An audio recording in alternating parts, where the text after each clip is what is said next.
Nguyện đem lòng thành kính gửi theo đám mây hương, phảng phất khắp mười phương cúng dường ngôi tam bảo. Thề trọn đời giữ đạo theo tự tinh làm lành, cùng pháp giới chúng sinh cầu Phật từ gia hộ.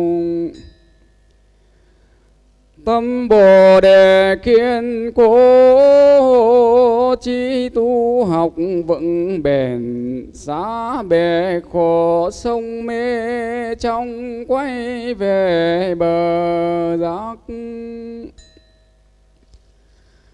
Nam mô Hương cúng dường Bồ Tát Ma Tát. Nam mô Hương cúng dường Bồ Tát Ma Tát. Nam mô Hương cúng dường Bồ Tát Ma Tát.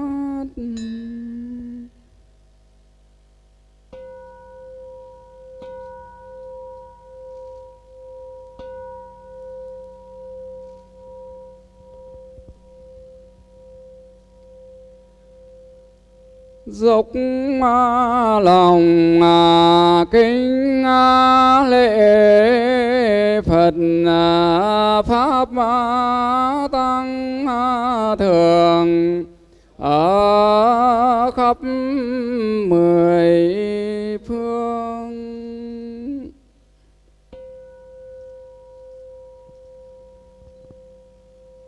Dốc lòng kính lễ Phật Pháp Tăng Thượng ở khắp mười phương.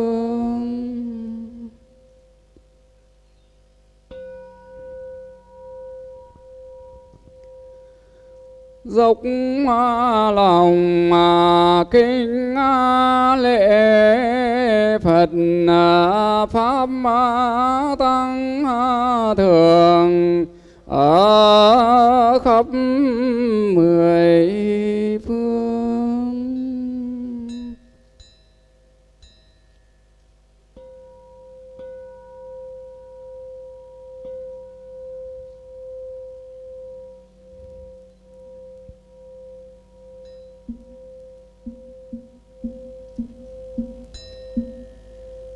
Kính lễ Đức Phật Thích Ca Mâu Ni. Kính lễ Đức Phật Thích Ca Mâu Ni. Kính lễ Đức Phật Thích Ca Mâu Ni. Kinh truyền pháp luân.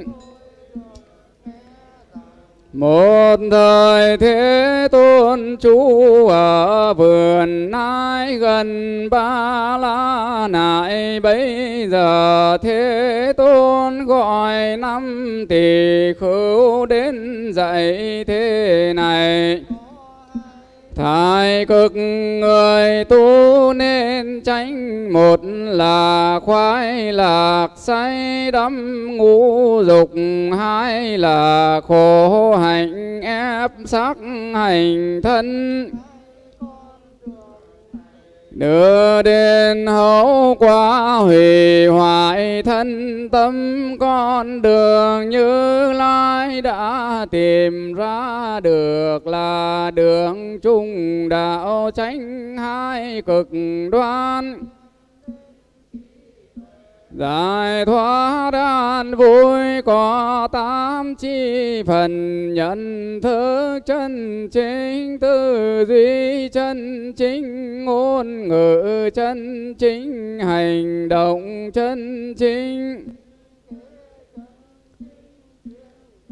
Chân chính chú ý chân chính định tâm chân chính chính trung đạo này Như Lai đã đi đạt được trí tuệ giải thoát an lạc.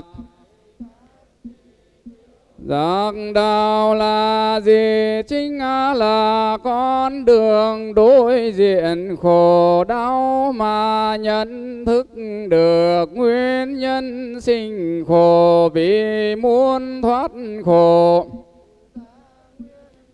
Diệt trừ khổ đau do vậy nhận thức là điểm khởi đầu phát khởi tư duy ươm mầm trí tuệ.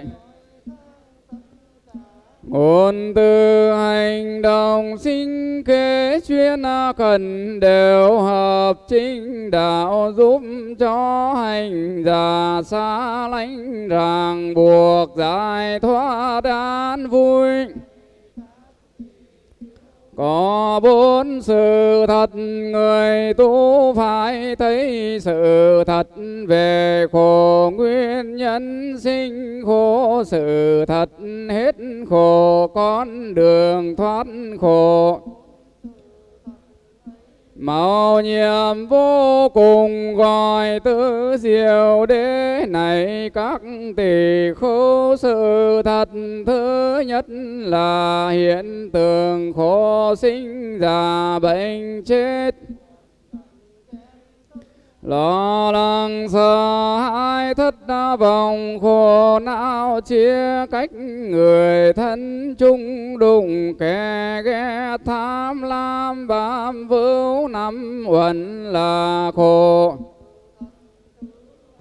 Nguyên nhân sinh khổ vì tâm mê muội không thấy không biết bản chất thân tâm. Cội nguồn sự sống nên bị ngọn lửa. Sầu nào lo lắng sợ hãi thất vọng buồn chán đốt cháy hành hạ. Sự thật thứ ba chấm dứt khổ đau. Thấy rõ biết rõ sự thật bản thân và về cuộc đời. Sầu nào tan biến phát sinh hỷ lạc. Con đường thoát khổ gồm 8 chi phần Như Lai đã dạy nhớ nghĩ thực hành trong mọi thời gian. Và 4 sự thật cần phải thấu hiểu sẽ sớm đã được niết bàn giải thoát. Thế Tôn thuyết giảng bài pháp đầu tiên sự thật nhiệm màu. Tâm trí bừng sáng nếm được hương vị giải thoát an lạc. Hoan hỷ tiếp nhận kính cẩn vâng giữ nối truyền xưng tụng kinh truyền pháp luân.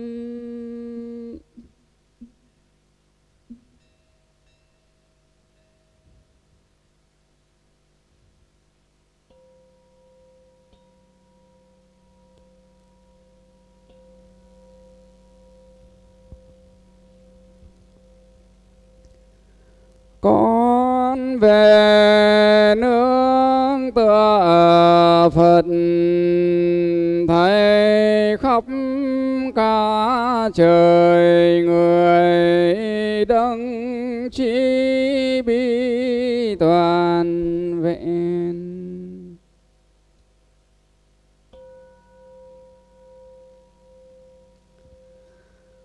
Con về nương tựa pháp là giáo lý cao cả, giúp truyền mê thoát khổ.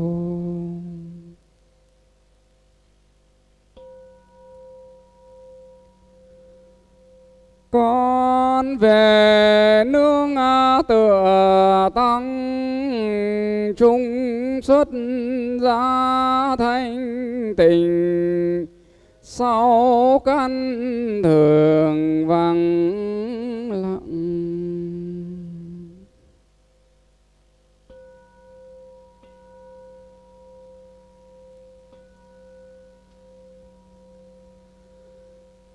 Nguyện đem công đức này hướng về khắp tất cả đệ tử và chúng sinh đều trọn thành Phật đạo.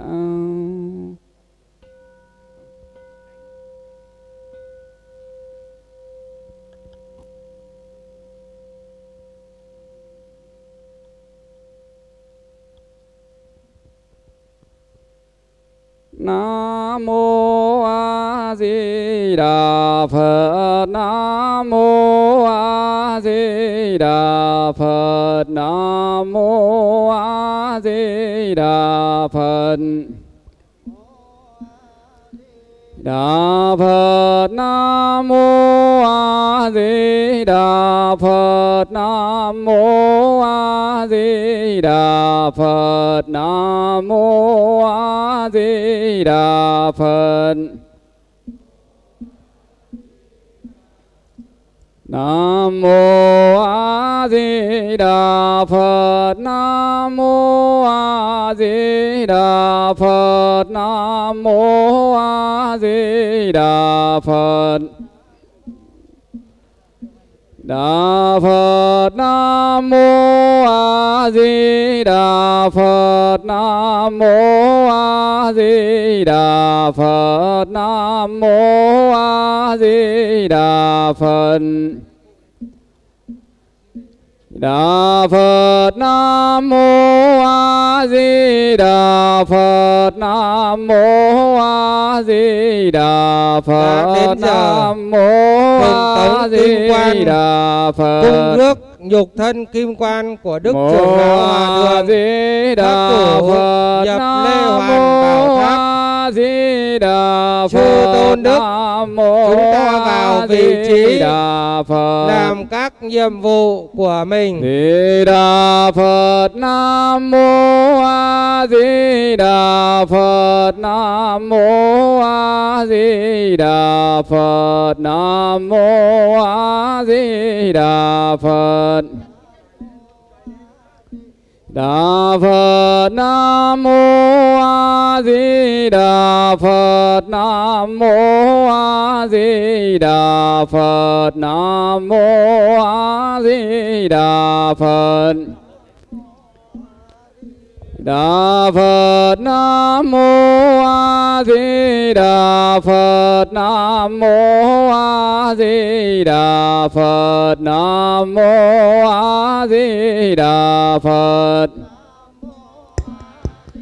Đà Phật. Nam mô A Di Đà Phật. Nam mô A Di Đà Phật. Nam mô A Di Đà Phật. Nam mô A Di Đà Phật. Nam mô A Di Đà Phật. Nam mô A Di Đà Phật. Nam mô A Di Đà Phật.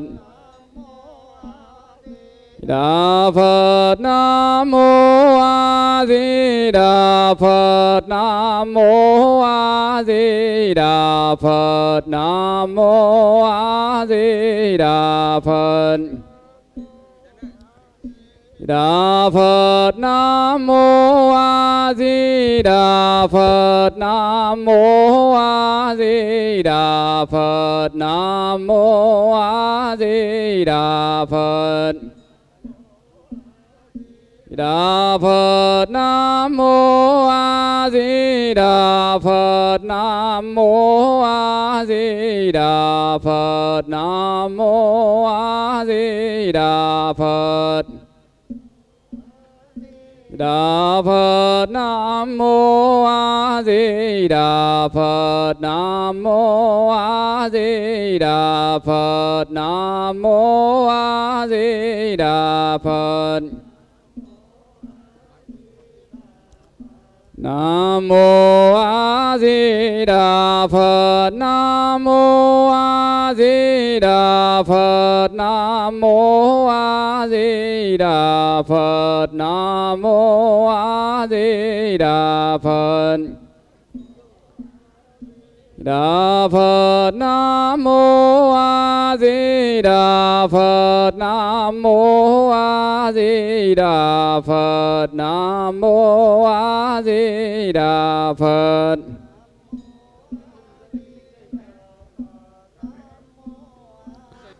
Đà Phật. Nam mô A Di Đà Phật. Nam mô A Di Đà Phật. Nam mô A Di Đà Phật. Nam mô A Di Đà Phật. Di Đà Phật. Nam mô A Di Đà Phật. Nam mô A Di Đà Phật. Nam mô A Di Đà Phật. Đà Phật. Nam mô A Di Đà Phật. Nam mô A Di Đà Phật. Nam mô A Di Đà Phật. Nam mô A Di Đà Phật.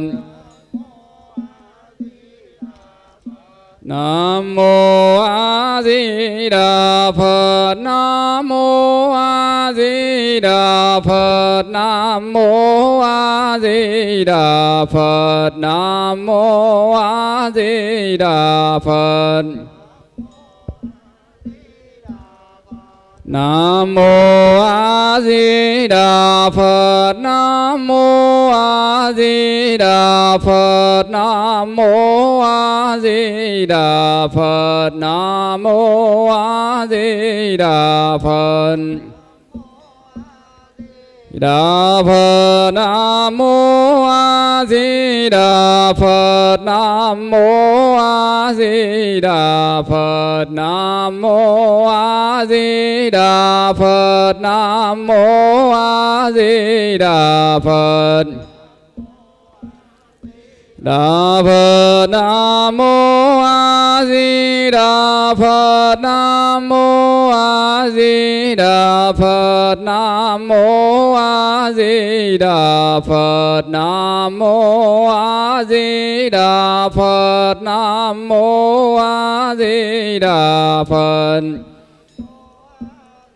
Đà Phật. Nam mô A Di Đà Phật. Nam mô A Di Đà Phật. Nam mô A Di Đà Phật. Nam mô A Di Đà Phật. Đà Phật. Nam mô A Di Đà Phật. Nam mô A Di Đà Phật. Nam mô A Di Đà Phật. Nam mô A Di Đà Phật. Nam mô A Di Đà Phật. Nam mô A Di Đà Phật. Nam mô A Di Đà Phật. Nam mô A Di Đà Phật. Nam mô A Di Đà Phật. Đà Phật. Nam mô A Di Đà Phật. Nam mô A Di Đà Phật. Nam mô A Di Đà Phật. Nam mô A Di Đà Phật. Đà Phật. Nam mô A Di Đà Phật. Nam mô A Di Đà Phật. Nam mô A Di Đà Phật. Nam mô A Di Đà Phật.